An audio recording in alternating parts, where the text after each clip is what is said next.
Hi. Okay. 3-day energy reading for December 27th to December 30th, which puts us in Pada 2 of Purva Ashada in Sagittarius. That's where the sun is right now, along with, around it is the Rosh Shalom asteroid and Mercury and Mars. Mars and Mercury are going to be slightly conjunct, and then Mars will get ahead, so to speak, of Mercury. If you can be brave enough to go over to X, to Twitter, Pink Spider Tarot, that's where I post the astrology.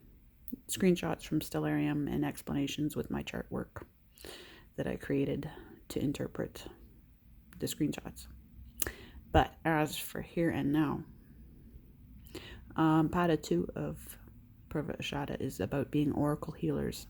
And this has a very clear meaning to it. It's actually a kind of a repeat of the card spread that I got that I didn't post for the last Pada. I skipped over it. It was too much for, it's not that life wasn't allowing me to connect with it. I couldn't even, there wasn't an effort for Pamela and I to communicate with each other. The cards came through and they told me that it was just, it was okay not to worry about it for those 3 days, which was in ancestral healing. And that actually took me down the path of, working on, there are 3 Jesus, this is to consider, Kamal Salibi, his work, but I started on the birth chart. Cyril Fagan, the Irish astrologer that I primarily work with in astrology,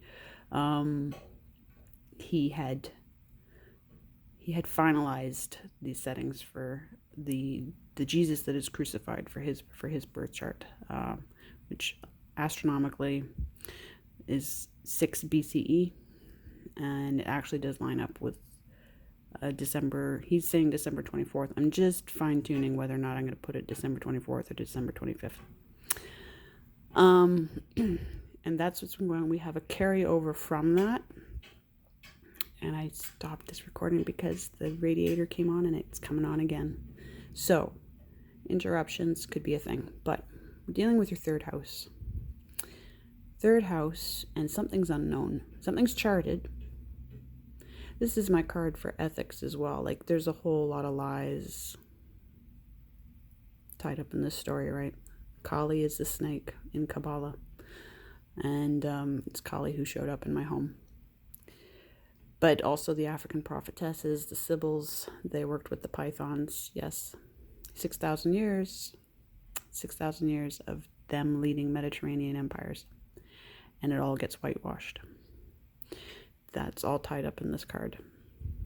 Which leads me to the person that is this Queen of Wands, who, based on everything that's coming through in the splits, is Pamela Coleman Smith herself. Over here, starting off the energy, we have the 6 of Wands in reverse, so more Leo. Now, she is very strong Leo. Her Uranus is in Regulus, is aligned with Regulus, and that's where she died. So she's very strong Leo, but there's this is the oracle. This is the energy we're in right now is Sagittarius. Like, I put this as a 9th house kind of energy, where you have to be at the top of your fire game. Yeah. You've gone through the training in Leo in 5th house, and you've gone through remembering who you are and what you're here to do in your 1st house. So 9th house energy. 6th house. 6 of Wands and 5th house energy over here. But also the Hannibal asteroid. So this could be the negative influence of a malevolent or a few malevolent Hannibal spirit foes. Absolutely tied to this possible misinformation, right? Or it could be just the energy of being away from the spotlight, being away from leadership. Yes, if it's her energy, these are all in reverse together. Yes, so this could be completely her energy and what it means to you, because frankly, this whole reading is about, seriously, your personal contact with Pamela Coleman Smith. Here she is in the title card. And through her, these African prophetesses, the 6,000 years, and then some. We're talking infinity, right? We're talking about beings that have been hugely powerful. One has to assume much longer than any of our singular awarenesses. God, what's that? Okay, anyway, in this pada of being oracle healers, it's about it's about being this Queen of Cups. Although, technically, this Queen of Wands is the oracle healer because it's in her pada. It's in Sagittarius. We do have, though, this Queen of Cups at the top of one split, along with the Five of Pentacles in reverse. Now, I take that as success. We're going to lead to, there is a Six of Pentacles not far from the cards that I've stuck with. But again, and then this is Vesta, Guided Healing, my Vesta asteroid card. And it's taking us back to the Four of Pentacles. Now, there are two fours. Yes, with the Queen of Pentacles. There's Four of Cups reversed at the bottom of this split with the Four of Wands reversed. So there's instability around the Queen of Pentacles. The Queen of Swords is with the King of Swords somewhere in the deck. I want to say in this split of the deck, but it's possible they're in this split of the deck.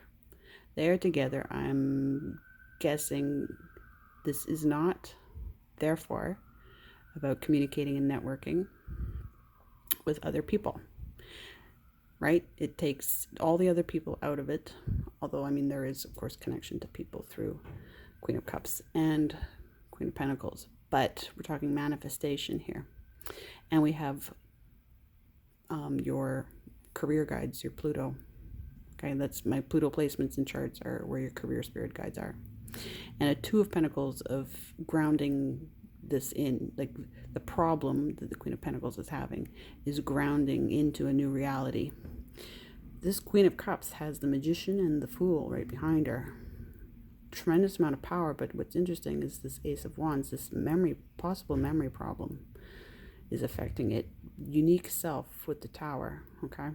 So what I'm taking from this is, in order to succeed, we have to go into the unknown with these 8 cups. And there she is. One thing that led me to this was I counted 14 down from the top, 14 up from the bottom on both sides of the split in order to get clarity. So that's telling me there's a soul contract involved. The Hangman showed up in that. And I'm just wondering if it shows up in the cards that I stuck with. No, I do have the King of Wands in reverse with the Sun upright, okay, and the Chariot upright. Trapped Lover in reverse. So there should be some positive progress there.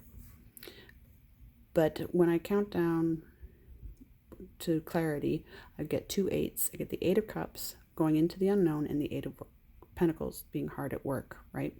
So and a 6 of Cups at the bottom here. So a gift from a spirit guide, a professional spirit guide, a career spirit guide. With the wheel reversed, I'm taking that as possibly one of your gurus, because your Jupiter placement is where you'll find your gurus as well. We have the 7 of Wands, family curse, and there we have the King of Pentacles. 2 of Swords, making up your mind about new information. Yep. And along with the 5 of Wands in reverse, the technology needed. If the technology hasn't been there, now it's there. That's been very true for a lot of this. We can only measure so strongly as our tools are qualified to measure, yeah? So this gift that's coming through, obviously paired with this Queen of Cups. So you being the oracle, God speaking through you, telling people what they need to hear exactly when they need to hear it. That's the emphasis I see in all of this, the 8-8. So then we have the Lionsgate portal, yes, all those downloads. So what I say is this is very specifically about being specific. And being specific, she drew this deck. She did not get paid well for this deck. Yes, Edward Arthur Waite has something to say, but clearly, I am always very specifically talking with Pamela when I'm using these cards. I solved her birth chart, fixed a lot of things about it that are pivotal. Lion, the Witch, and the Wardrobe, Narnia. The whole Narnia thing is taken from C.S. Lewis was extremely close friends with Charles Williams, who was in Golden Dawn with Edward Arthur Waite. C.S. Lewis knew exactly what he was being inspired by. He was also walking along Hampstead Heath, the East Heath, when the first ideas so-called popped into his mind. Now, there's another author, there's a Scottish author that very much inspires him, and he had a nanny when he was growing up in Belfast. He had a nanny from the south of Ireland, from the Fey land, probably the Cork area. But he was always good at absorbing other people's things and then turning them into really blatant his own version of things. So what I know is that through he's one of my Hannibals, so maybe this is C.S. Lewis, very possibly. He had Pauline Baynes illustrate his books based on, all of his ideas come from Pamela Coleman Smith's illustrations for the tarot deck. Again, back to that very close friendship between C.S. Lewis and Charles Williams, who was completely in the company of Edward Arthur Waite. In essence, and of course C.S. Lewis inverts everything. He inverts the High Priestess into the White Witch. Aslan is in essence, well, he's a statue in Switzerland, in Luzern. If you look up the lion statue in Luzern, it's in a rock face over a pond. But Pamela is Aslan, is Sekhmet. Okay, we get into Sekhmet. So this is all very much about identifying correctly with the Great Mother. Again, and speaking through, so that your oracle work, this is oracle work, and oracle work belongs primarily, of course men are involved, of course men are able to be oracles, and male energies prophesy, and what am I saying? But anyway, but this is strongly saying to me that this is about your personal connection moving forward. Why? In order to succeed properly, going into the unknown, the correct unknown. Yes, the unknown that is yours to create, the new territory that is yours to create. You're going to need her to help you do this. That's what's going on for the next 3 days. And then I'll be back.